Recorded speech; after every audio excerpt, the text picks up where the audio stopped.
y lo advertimos en ciertos efectos sociológicos que está generando la aceleración de ciertos productos tecnológicos. En Platón encontraríamos lo mismo, en diálogos como el Gorgias, por ejemplo, donde Platón advierte sobre el poder de la palabra en los sofistas, el poder político de la palabra en los sofistas. El lenguaje ha sido siempre un vehículo de dominación. Podemos pensar pueblos antiguos, sociedades antiguas, que incluso estructuraban políticamente su sociedad en virtud de quién podía acceder y controlar los instrumentos de la lengua. Pensemos, por ejemplo, en el Egipto faraónico, pensemos en la China imperial, o pensemos en los brahmanes de la India. Castas cuyo poder residía en acceder a los signos del lenguaje. Estos sistemas muestran la articulación entre lo lingüístico y lo político. ¿Hasta qué medida los hombres resultan dominados por palabras? Más aún podríamos decir que ocultar palabras es ocultar mundo. Ocultar palabras es ocultar mundo. Hay que concebir el lenguaje como un acceso al mundo. Esto ya lo sabía bien Wittgenstein, que en el Tractatus Lógico tiene una frase maravillosa que dice lo siguiente: los límites de mi lenguaje son los límites de mi mundo. ¿Qué quería decir Wittgenstein?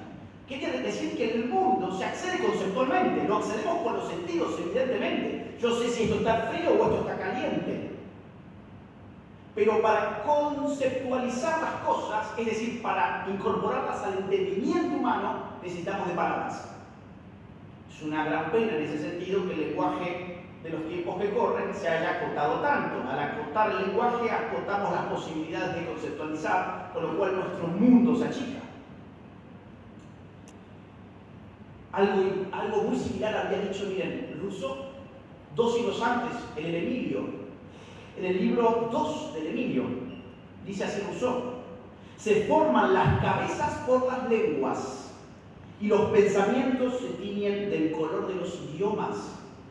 Esto va a generar un gran impacto en los románticos de fines del siglo XVIII y del siglo XIX, como Herder, por ejemplo, quien afincaba la nacionalidad, la idea de nación y de nacionalidad al idioma, al lenguaje.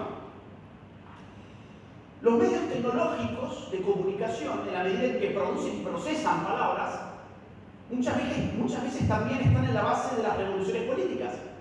¿Cómo concebir, incluso de las revoluciones religiosas, cómo concebimos al protestantismo sin imprenta?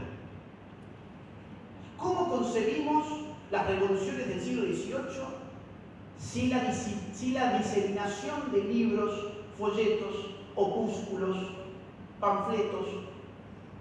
Hegel dirá precisamente más o menos en esa época lo siguiente: la lectura del periódico es la oración matutina del hombre moderno.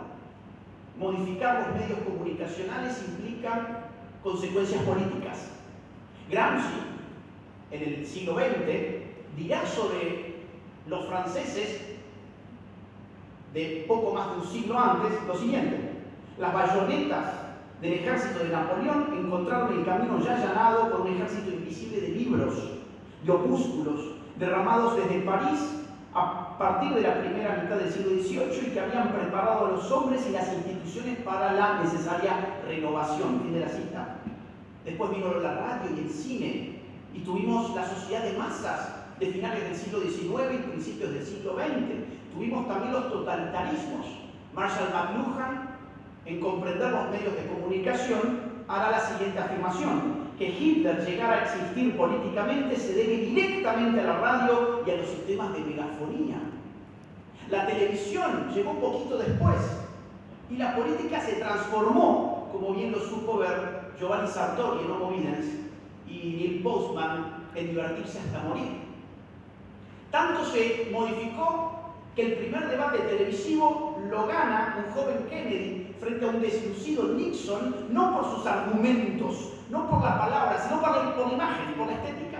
Quienes midieron la reacción de la opinión pública encontraron que los que habían escuchado por la radio la palabra le daban a Nixon como ganador, pero los que habían visto por la tele le daban a Kennedy como ganador. ¿Y qué decir del día de hoy, donde la gran revolución comunicacional pasa por las redes sociales? No es casualidad que en política esta sea la era de los outsiders. No es una casualidad, es la era de las redes sociales. El filósofo del lenguaje Jonowski también va a explicitar el poder de la palabra en cómo hacer cosas con palabras. Las palabras no solo describen situaciones, no solo indican cosas de la realidad, sino que las producen. ¿Acepta usted como mujer a fulanita? Sí, acepto. Estoy concretando un hecho.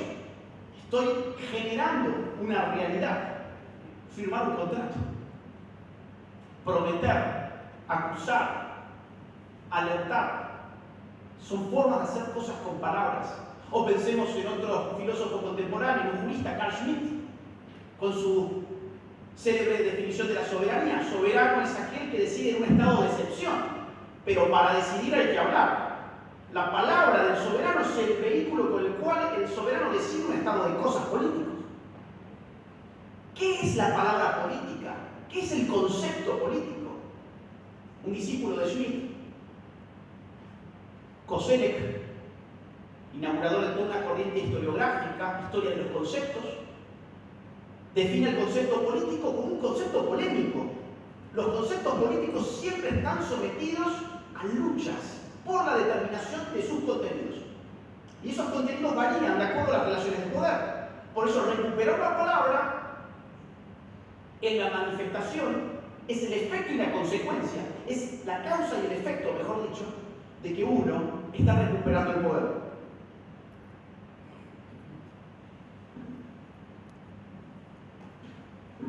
Esta brevísima introducción con la cual pretendo establecer muy rápidamente, si tuviese más tiempo podría hacerlo de otra manera, la relación entre el lenguaje y la política, tiene como propósito, a continuación, abordar reflexiones tácticas y estratégicas. ¿Qué vamos a hacer nosotros con el lenguaje? ¿Cuál es el lenguaje que predomina en la sociedad hoy?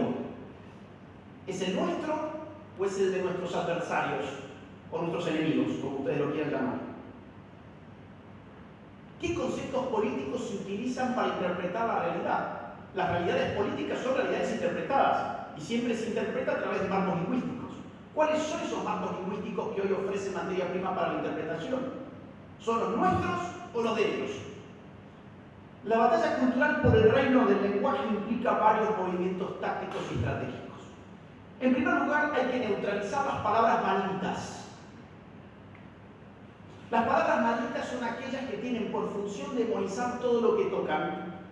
Uno queda totalmente desautorizado para continuar con un discurso público cuando una palabra maldita se posa sobre él. Se le adjudica una palabra maldita y uno queda fuera de juego. Una muy exitosa ha sido el sufijo fóbico.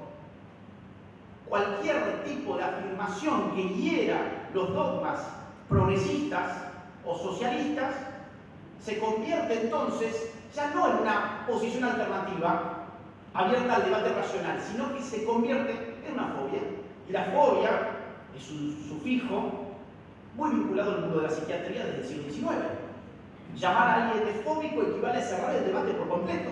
Así como nadie va a debatir con un tipo que te dice que es Napoleón Bonaparte, pues la estrategia del otro lado ha sido descalificar cualquier inicio argumental por parte de los nuestros, acusando al interlocutor de fóbico, lo que sea. Agalofóbico, homofóbico, lesbofóbico, transfóbico, lo que sea. Xenofóbico. Frente a eso, hay que frenar el debate de inmediato y decir, oiga, si usted quiere denotar mi oposición a un sistema de ideas, usemos el prefijo anti, en todo caso. Yo soy antisocialista, en todo caso. No me llame fóbico, porque usted está buscando un efecto en la audiencia que quiebra las precondiciones fundamentales de este debate, que es que nuestras voces son legítimas. Facho es la otra. Mucha gente que la acusa de facho no sabe para dónde disparar, cuando en realidad la cuestión es muy sencilla. El fascismo fue un fenómeno político histórico, una doctrina muy específica, con origen en Italia en el siglo XX, que entre otras cosas suponía la exacerbación del tamaño estatal. Era una forma de estatismo, era una forma de dirigismo. Nosotros, si algo queremos, es reducir el tamaño del Estado. Por lo tanto, no tenemos en absoluto que ver con lo que impulsó aquella forma de política propia del siglo XX y que puede acompañar fenómenos del siglo XXI, pero ciertamente no nuestro. Esto también se corta muy sencillo cuando uno le pregunta al otro qué entiende por fascismo. Generalmente no entienden nada por fascismo porque solamente saben la voz, no la palabra, no el concepto, la voz, como los animales, la voz. Ultraderecha o extrema derecha es otro de las palabras malditas. Miren, aquí uno tiene que ser un poco jocoso, creo yo. Habitualmente en las entrevistas me introducen como alguien de extrema derecha o de ultraderecha. Ustedes saben cómo el abanico político hoy está enrarecido, porque uno tiene centro izquierda, centro izquierda, centro derecha y ultraderecha.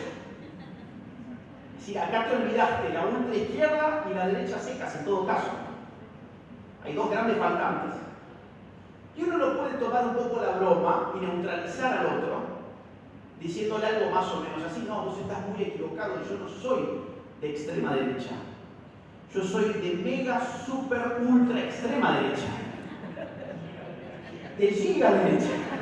Sí, ya Esa es buena.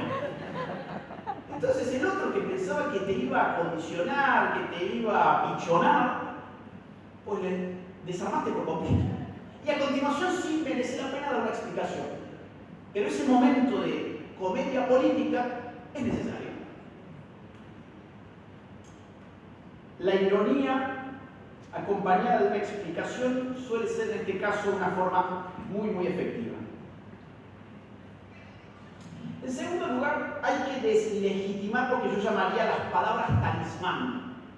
Las palabras talismán son aquellas palabras que uno, incorporándolas en cualquier contexto argumental, bendice el argumento de manera automática. Son palabras comodín, son palabras que sirven para embellecer aquello que puede ser horrible, pero que si uno le incorpora el sonido en cuestión, queda santificado. Es una bendición política. Por ejemplo, inclusión. Inclusión. Ahora, merece la pena que uno pregunte a quién querés incluir, cómo y por qué. Porque, por ejemplo, incluir hombres en baños de mujeres puede que no sea una muy buena idea. Incluir adultos en un jardín de infantes puede que no sea una muy buena idea. Lo que ellos llaman inclusión suelen ser regulaciones estatistas, como por ejemplo cuotas y cupos. En nombre de la inclusión necesitamos ahora que las empresas y sus consejos directivos sean mitad y mitad, porque hay que incluir a la mujer. Lamentablemente a nadie se le ocurre incluir a la mujer, por ejemplo, en el difícil arte de recolectar basura por la noche, subido a un camión, recorriendo las calles de Buenos Aires, recogiendo bolsas a las 4 de la madrugada. Ahí ya la inclusión desaparece, como por arte de magia. Hay que incluir arriba, no abajo. Diversidad. Y en principio la diversidad es buena, pero siempre hay que preguntar en qué sentido. Porque lo diverso es lo distinto, pero no todo lo distinto es necesariamente bueno. Por ejemplo, yo nunca he violado a nadie. Un violador es diverso respecto de mí. No significa que violar a personas sea bueno. Un asesino respecto de mí que yo no he matado a nadie. La idea de que la diversidad per se es algo positivo es parte de un mantra ideológico que impide pensar. La diversidad tal como nos la han ofrecido hoy siempre es una referencia a la dialéctica opresor-oprimido con la cual se maneja la ideología woke. Otra palabra talismán: derechos. Los derechos adquiridos. En realidad, lo que llaman derechos adquiridos es una inflación del concepto de derecho que puede significar absolutamente cualquier cosa. Aún entrando en cortocircuito con los verdaderos derechos fundamentales que son el derecho a la vida, la libertad y la propiedad. Por ejemplo, la Declaración Universal de los Derechos Humanos tiene el derecho a la vivienda propia. Ya Hayek, el derecho a legislación y libertad, decía esto es una mezcolanza entre el sistema occidental y el sistema soviético, haciendo una crítica a Naciones Unidas allá por entonces. Claro, ¿cómo hago para cumplir el derecho a la vivienda propia? Pues tengo dos opciones. O le quito el fruto del trabajo, o sea, la propiedad al otro, para financiar la vivienda de un otro, o someto a ese otro a trabajar para construir directamente con sus propias manos la vivienda del primero. Si no podemos efectivizar la vivienda propia, pues no es un derecho. Y las únicas dos maneras que existen es o violando la libertad o violando la propiedad, que además están entrelazadas porque la propiedad la ha conseguido por medio de su libertad. El derecho al aborto, violentar el derecho a la vida. El derecho a la identidad de género es el derecho a violentar la libertad de expresión y de conciencia. Nuestras conciencias y nuestra expresión deben sujetarse a la autopercepción ajena para garantizar un derecho, que no es un derecho precisamente porque violenta los tres derechos básicos. Cuando ustedes encuentren algo que les digan esto es un derecho, pregúntense, ¿violenta la libertad? ¿Violenta la vida o violenta la propiedad? Es un test muy simple. Si la respuesta es sí, entonces no es un derecho, es un privilegio. Diálogo, consenso, palabras talismán. A todo hay que ponerle diálogo y consenso cuando en realidad son los acuerdos propios de la carta política. Acá nadie dialoga ni consensúa nada, lo consensúan ellos. Hay otra palabra talismán que está cada vez más en boga, humanidad. Hablar en nombre de la humanidad, a mí me asusta. Digo, tremenda, fatal arrogancia aquel que se arrogue la representación de algo tan abstracto como la humanidad. Voy a dejar hablar a C.S. Lewis. Dice C.S. Lewis, pero quienes no aman a quienes viven en el mismo pueblo o son vecinos en una misma ciudad, a quienes han visto, difícilmente llegarán a amar al hombre a quien no han visto. Lo mismo podríamos decir respecto de los paladines de la humanidad. En tercer lugar, ya falta poquito, ya cierro, hay que cuestionar determinadas construcciones conceptuales. Son construcciones conceptuales muy propias del doble pensador orwelliano, que distorsionan la realidad. Por ejemplo, clásico, justicia social. Eso ya lo hizo maravillosamente bien Hayek. El atavismo de la justicia social, un ensayo también en legislación, derecho, legislación y libertad. Al inicio del atavismo de la justicia social, dice Hayek lo siguiente: descubrir el significado de lo que se llama justicia social ha sido una de mis principales preocupaciones por más de 10 años. He fracasado en este esfuerzo, o más bien he llegado a la conclusión de que en referencia a una sociedad de hombres libres, la frase no tiene ningún significado. Fíjense el interés por el contenido de las palabras, un interés político. Refiere al orden de la sociedad, una sociedad de hombres libres. La idea de justicia social no tiene ningún significado concreto porque implica la coerción sistemática de la libertad del otro a través de una autoridad que es la autoridad que se arroga los poderes redistributivos.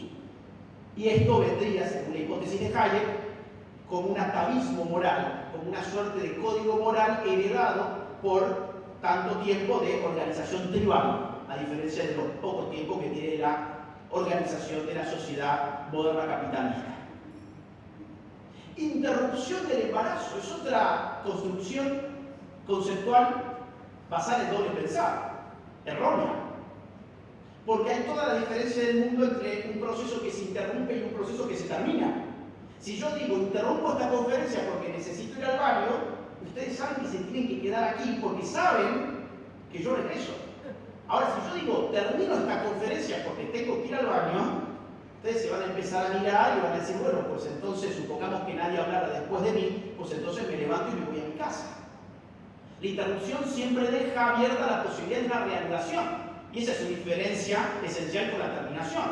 Cuando se produce un aborto, que es lo que quieren ellos decir con la interrupción del embarazo, lo que se produce es el cese violento de una vida humana que está en estado de concepción.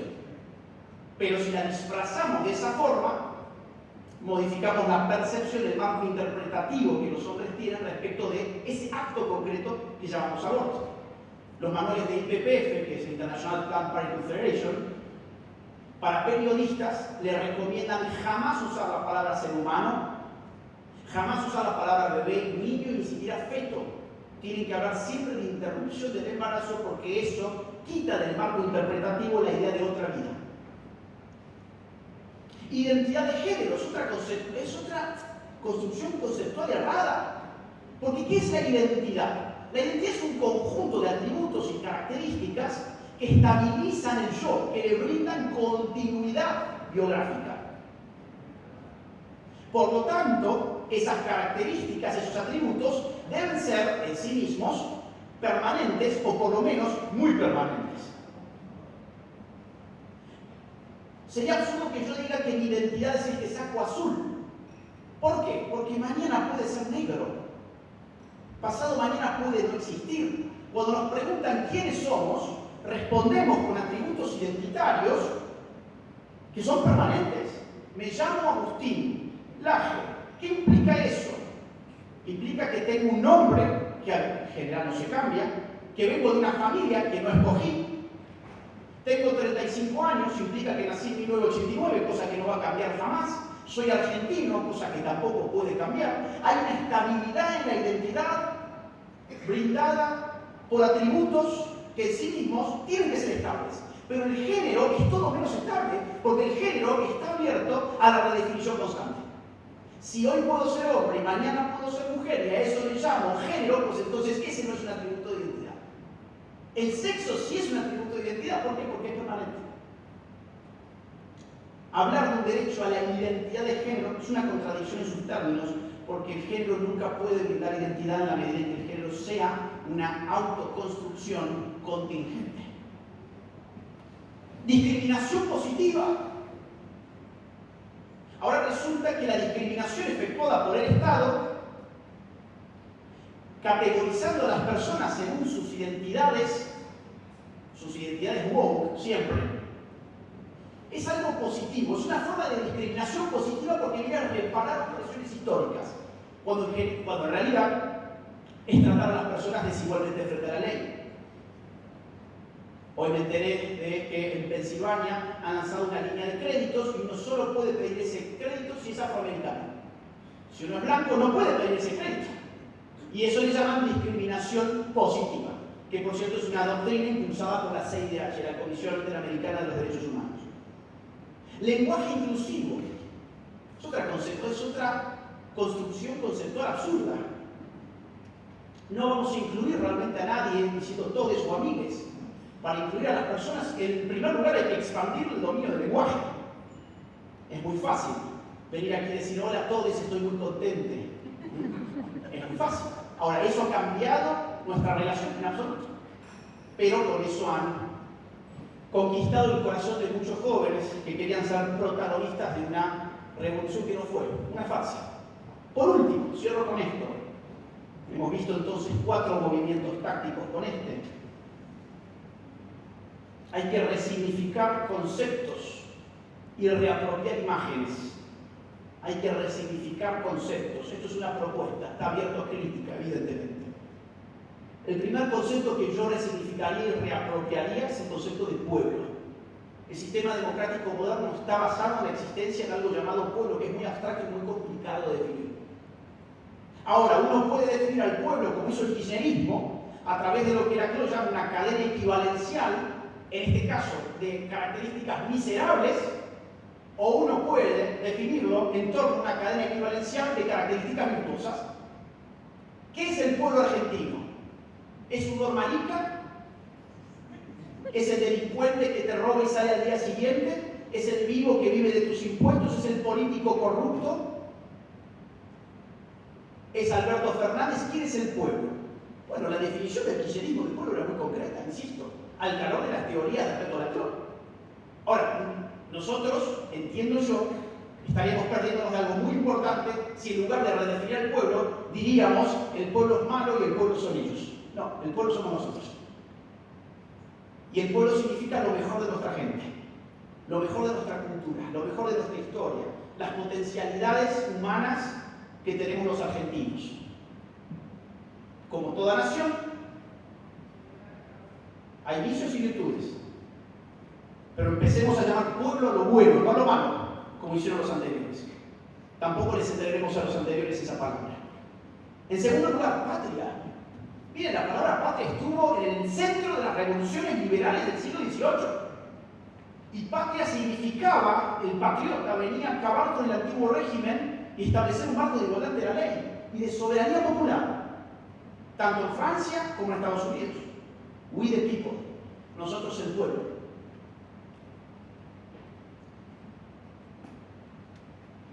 Ahora, ese concepto hay que resignificarlo, porque no estamos en el siglo XVIII.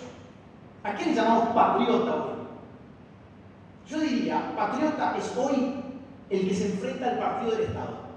El partido del Estado es un partido antipatria, porque es un partido que se preocupa y se ocupa por acumular privilegios. Los patriotas quieren acabar con esos privilegios, de la misma forma que el privilegio fue un significante político muy importante, por ejemplo, en 1789. Sieyes, por ejemplo. Pero además, el patriota enfrenta estructuras globalistas que quieren someter a la nación a armados normativos que no tienen raíz en su propia gente, sino que vienen de instancias políticas supranacionales, supraestatales. El patriota enfrenta hacia adentro al partido del Estado y hacia afuera al partido de la élite global. Y finalmente, tercera palabra que me parece que hay que resignificar y reapropiar: trabajador. En el lenguaje político de las izquierdas, el trabajador era el no capitalista. Claro, el capitalista se suponía que no trabajaba. Resignifiquemos esa palabra. Llamémosle trabajador a todo aquel que produce bienes y servicios para servir a los demás con buenos precios y a buena calidad. Llamémosle trabajador a aquel que está sometido a los impuestos del Estado para cumplir funciones para las que el Estado no está o no debería estar. Llamemos trabajador a aquel que con el sudor de su frente ha mantenido hasta ahora una estructura, una maquinaria elefantiásica que le ha arruinado la vida. Recuperemos la idea de que nosotros somos el partido de los trabajadores. Recuperemos la idea de que nosotros somos patriotas. Recuperemos la idea de que nosotros representamos lo mejor del pueblo argentino. Si logramos hacer estos 4 movimientos tácticos contra las palabras malditas, las palabras talismán, los conceptos engañosos, y reapropiamos y resignificamos determinadas palabras políticas, creo que podremos evidenciar que el poder político efectivamente nos pertenece. Muchísimas gracias.